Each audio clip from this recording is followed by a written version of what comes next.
پیارے بچوں، آج آپ شہزادی لیلا کی حیرت انگیز کہانی سنیں گے۔ کہانی سننے سے پہلے آپ سے ایک درخواست ہے کہ چینل کو سبسکرائب کر لیں اور بیل آئیکن پہ کلک کر دیں تاکہ آپ کو اور بہت سی اچھی کہانیاں سننے کو مل سکیں۔ تو کہانی شروع کرتے ہیں۔ ایک دور دراز سلطنت میں شہزادی لیلا نامی ایک خوبصورت اور نیک دل لڑکی رہتی تھی۔ لیلا کی زندگی پرسکون تھی، مگر ایک رات اسے ایک پراسرار خواب آیا۔ خواب میں ایک پراسرار بوڑھا آدمی اسے بتا رہا تھا کہ سلطنت کی حفاظت کے لیے اسے ایک خاص سفر پر جانا ہوگا۔ صبح اٹھتے ہی لیلا نے خواب کی سچائی پر غور کیا اور اپنے والد بادشاہ کامران سے اس خواب کا ذکر کیا۔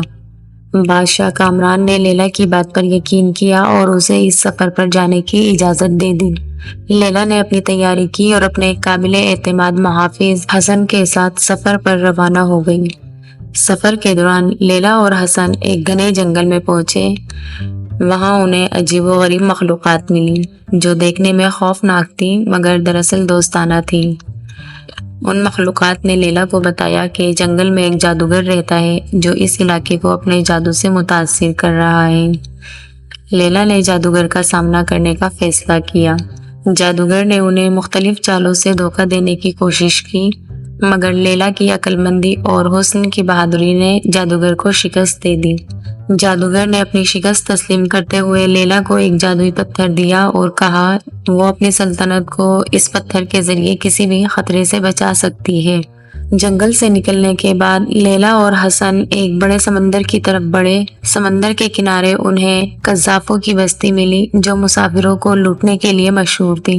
لیلا اور حسن کو قذافوں نے قیدی بنا لیا۔ لیلا نے اپنی چالاکی سے قذافوں کے سردار کو قائل کیا کہ وہ ان کی مدد کر سکتی ہے۔ قذافوں کے سردار نے ایک آزمائش رکھی۔ اگر لیلا نے ایک دن کے اندر قذافوں کی بستی کو بہتر بنانے کا منصوبہ بنایا تو وہ انہیں آزاد کر دیں گے۔ لیلا نے اپنی دانشمندی سے ایک بہترین منصوبہ پیش کیا جس نے قذافوں کو متاثر کر دیا۔ قذافوں نے نہ صرف انہیں آزاد کیا بلکہ انہیں سمندر پار کرنے میں بھی مدد فراہم کی۔ سمندر پار کرنے کے بعد لیلا اور حسن ایک پراسرار جزیرے پر پہنچے۔ جزیرے پہ ہر چیز سنہری تھی مگر وہاں کوئی انسان نہیں تھا۔ جزیرے کی گہرائیوں میں ایک قدیم مندر تھا جس کے دروازے پر ایک پہیلی لکھی ہوئی تھی۔